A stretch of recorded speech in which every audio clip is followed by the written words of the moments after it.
Alors, quelles conséquences de la croissance économique? On vient d'en voir une, déjà, une conséquence qui aujourd'hui n'est pas toujours satisfaisante, puisque c'est une conséquence de pollution et de dégradation de l'environnement, mais évidemment, il y a des conséquences extrêmement positives à cette croissance. Donc, d'abord, des conséquences économiques sur le revenu. Qui dit croissance de la production, rappelez-vous la valse à 3 temps, produire, répartir et dépenser, et que ces 3 temps représentent en gros les mêmes masses. Donc si la masse de la production augmente, la masse de la répartition, c'est-à-dire des revenus, va augmenter. Donc ça a des conséquences extrêmement positives sur le revenu global. Alors attention, je suis en train de vous dire que quand il y a croissance, il y a une augmentation globale du revenu. On est d'accord. Après, la question, et la seule et vraie question qui est intéressante, c'est comment on va se répartir cette augmentation du revenu. Autrement dit, c'est pas parce que il y a augmentation du revenu qu'on peut en conclure qu'il y a amélioration du niveau de vie de tout le monde. Peut-être que cette augmentation du revenu liée à la croissance va être confisquée par la partie la plus riche de la population. Donc, croissance égale croissance du revenu, mais c'est tout à fait compatible avec une croissance des inégalités sociales, par exemple. D'accord ? Donc ça ne dit rien sur comment tout ça va être réparti et redistribué. Globalement, on peut quand même dire qu'une nation qui s'enrichit, c'est quand même mieux qu'une nation qui s'appauvrit. Conséquences sur l'emploi. Alors, c'est surtout ça qu'on recherche dans la croissance économique. On veut de la croissance parce qu'on veut créer des emplois, et on veut créer des emplois pour lutter contre le chômage. Vous savez qu'en Europe, c'est le problème économique fondamental, à nouveau, que ces taux de chômage qui dépassent souvent 10% de la population active. Quand on produit plus, on va avoir besoin de plus de facteurs de production. Alors tout va dépendre du régime de croissance. Est-ce que c'est de la croissance extensive qui va créer beaucoup d'emplois, ou est-ce que c'est de la croissance intensive qui va se faire avec du capital technique plus sophistiqué et qui va plutôt détruire de l'emploi? Donc, attention, là aussi, les conséquences sur l'emploi, elles sont favorables globalement, mais il y a des effets de destruction qui sont aussi très importants liés à certains aspects de la croissance. Donc c'est comme le revenu, on sait que ça crée des emplois, mais ne pas oublier que cette création nette d'emplois, elle s'est accompagnée aussi d'une disparition d'un certain nombre d'autres emplois. Conséquences sur le niveau de vie. S'il y a plus d'emplois, s'il y a plus de revenus, les gens satisfont mieux leurs besoins. Et indubitablement, on vit mieux aujourd'hui qu'on vivait en 1945 dans ce pays. Et que la cause essentielle de cette amélioration, c'est la croissance économique, notamment celle qu'il y a eu jusqu'en 1975. Donc, ça améliore le niveau de vie. Réduction des inégalités, point d'interrogation, ça ne dépend pas que de la croissance. La réduction des inégalités, elle dépend de comment la société va décider de répartir les gains de la croissance. Et ce n'est pas qu'un problème économique. Donc la croissance est neutre à ce niveau-là. Qu'est-ce qu'on fait de ces fruits ? C'est un problème de société, et chaque société, d'ailleurs, apporte des réponses différentes à cela. Sur les modes de vie, si la croissance, c'est parce qu'on a produit plus de marchandises, donc les gens peuvent consommer plus, mieux satisfaire leurs besoins, mais on va créer aussi de nouveaux produits. La lutte pour développer des innovations est extrêmement féroce dans notre système. Et le développement de ces nouveaux produits va faire que nos modes de vie vont être bouleversés. Imaginez un monde sans automobile aujourd'hui, et vous allez comprendre comment l'invention, la diffusion de l'automobile a bouleversé considérablement le mode de vie des Occidentaux. Dans un premier temps, et puis dans un deuxième temps, des peuples qui prétendent avoir un bon niveau de développement. Mais je parle de l'automobile, mais je peux parler aussi de l'importance de la télévision dans nos modes de vie, ce genre de choses. Et ce sont évidemment des conséquences de la croissance économique. Et puis, des conséquences sur les structures économiques et sociales. Alors, sur les structures sociales, puisque j'ai déjà parlé des structures économiques, comme le développement des marchés par exemple, mais sur les structures sociales, pensez que dans les années 50 et 60, La France est encore très probablement une société de classe sociale, où il y a des classes sociales bien identifiées. Il y a une classe ouvrière très forte. C'est la première profession des actifs à cette époque-là, c'est ouvrier. Donc les ouvriers dominent quantitativement. Il y a un parti qui les défend, qui s'appelle le Parti communiste. Il y a des syndicats dédiés à la cause ouvrière. Ça s'appelle la CGT, par exemple, en France.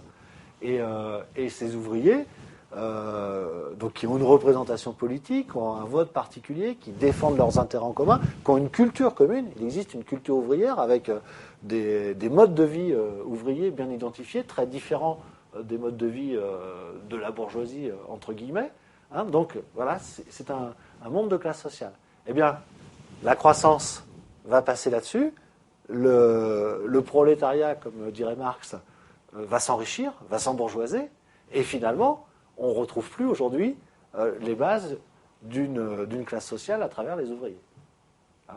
Donc, la croissance économique a transformé tellement les modes de vie de cette partie de la population qu'ils en ont perdu, quelque part, leur identité culturelle collective. Et bon, je prends l'exemple des ouvriers, mais on pourrait prendre l'exemple d'autres groupes sociaux dans notre société à l'identique. Donc ça bouleverse complètement les structures sociales. On peut considérer, ça c'est le résultat qu'on peut constater dans la majorité des cas, heureusement, la croissance entraîne le développement humain le plus généralement. Donc c'est très rare quand la croissance économique débouche sur une stagnation du niveau de développement. Et ça se produit dans deux cas de figure. Quand on le rencontre, soit la société est extrêmement inégalitaire, et là tous les gains de la croissance sont confisqués par les puissants économiquement ou politiquement, et le peuple n'a jamais rien, d'accord ? Il y a des pays en développement qui sont encore dans cette situation. Soit c'est l'État qui ne fait pas son boulot, et l'État va confisquer la richesse produite, alors à des fins d'enrichissement d'élite, on revient à mon premier cas, ou bien pour des dépenses somptuaires ou sans aucune conséquence économique, comme malheureusement les dépenses militaires, qui sont parfois d'un niveau hallucinant dans des pays très très pauvres. Et donc cette confiscation, cette intervention négative de l'État, eh bien, évidemment, va faire qu'on a croissance économique, mais les individus n'en verront jamais la couleur, et donc eh bien, vous aurez stagnation du niveau de développement humain. Parfois des conséquences négatives, donc une croissance écologiquement est difficilement soutenable, évidemment, problème de rejet et de pollution, ce qu'on peut appeler, ce sont les externalités négatives de la croissance, si vous voulez. Le problème du réchauffement climatique, qui est un problème encore particulier dans les problèmes de pollution, avec derrière toutes les conséquences supposées du réchauffement climatique. Alors, on est d'accord que ce problème du réchauffement climatique, aujourd'hui, les experts le connectent à l'activité économique humaine. Les preuves scientifiques de cela ne sont pas encore solidement établies. Donc c'est juste une hypothèse qui paraît quand même assez normale, enfin je veux dire, et il y a assez peu de gens finalement qui la contestent. Mais aujourd'hui, d'abord on ne sait pas trop s'il faut parler de réchauffement climatique ou à quelle échelle, et ensuite on n'est pas du tout sûr à 100%, en tous les cas il n'y a pas une preuve scientifique irréfutable que ce réchauffement climatique soit lié à notre activité économique, totalement lié ou en partie lié à notre activité économique. D'accord ? Mais tant que la preuve n'est pas avancée, n'est pas là, évidemment, il faut être très prudent. Notre raison nous incite à penser qu'il y a quand même un lien étroit entre l'activité industrielle et ce qui se passe en termes de réchauffement climatique. Mais donc je vous engage à être très prudent sur ces questions-là parce que finalement rien n'est totalement avéré.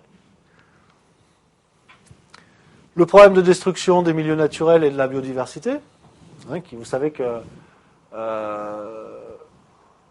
tous les médicaments que nous utiliserons demain sont déjà dans la nature. Ils sont dans la biodiversité.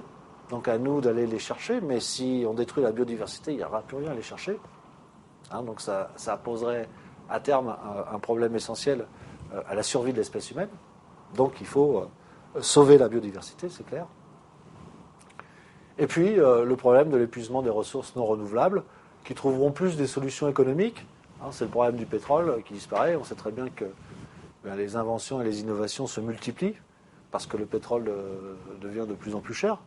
Et que dans la crise de notre ressource pétrolière, se situent les germes de sa résolution, puisque avec l'augmentation du prix, il devient très très intéressant de chercher des solutions alternatives, et qu'effectivement, à force de chercher des solutions alternatives, on finit toujours par les trouver. Au-delà du pétrole, c'est aussi tous les métaux. Il y a des métaux relativement rares qui commencent à manquer. Là aussi, il y aura des réponses probablement économiques qui sera la production de matériaux de substitution, puisque aujourd'hui, on sait fabriquer des nouveaux matériaux. Alors, l'avenir de la croissance. Donc, aujourd'hui, nos revenus et nos emplois dépendent tellement de la croissance qu'on ne peut pas raisonnablement souhaiter un monde sans croissance, voire, comme certains le demandent, un monde de décroissance. Et tout ça pour mieux respecter nos intérêts écologiques. Donc, il s'agit de croître, évidemment, mais peut-être pas comme on l'a fait jusqu'à présent, c'est-à-dire en réfléchissant à nos activités de croissance. Et je vous disais tout à l'heure, ça a un nom, ces activités de croissance qui semblent intéressantes pour l'humanité, c'est la croissance verte. Donc toutes ces activités autour des énergies de substitution, autour de la déconstruction des produits, autour de la construction de maisons qui puissent fonctionner avec un minimum d'énergie. Enfin, il y a vraiment beaucoup de domaines où on peut créer énormément d'activités, énormément d'emplois, et en même temps contribuer à moins de pollution sur la planète. Et donc probablement l'avenir de notre croissance passe par là. Donc ce n'est pas un problème d'arrêter la croissance, c'est un problème de réorienter la croissance vers des activités écologiquement soutenables. C'est plutôt ça la formule. Croissance verte, donc, plutôt que décroissance. Alors, d'abord, la croissance est une caractéristique du capitalisme. Avant la révolution industrielle, on ne parle pas de croissance, on parle d'ailleurs assez peu de progrès, ce qui veut dire que les choses matérielles, les choses relatives à la production, restent relativement stables dans le temps. Et donc, c'est une caractéristique de notre capitalisme, je vais vous expliquer pourquoi, que de générer de la croissance économique. Auparavant, les économies pré-capitalistes ou les systèmes pré-capitalistes, généraient peu de croissance, essentiellement parce qu'ils étaient dans l'incapacité à générer du progrès technique. Et toutes les innovations qui peuvent aller avec le progrès technique.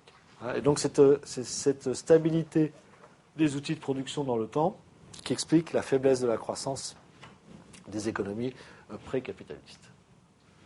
Alors, explication pourquoi le système capitaliste est-il si favorable à la croissance économique ?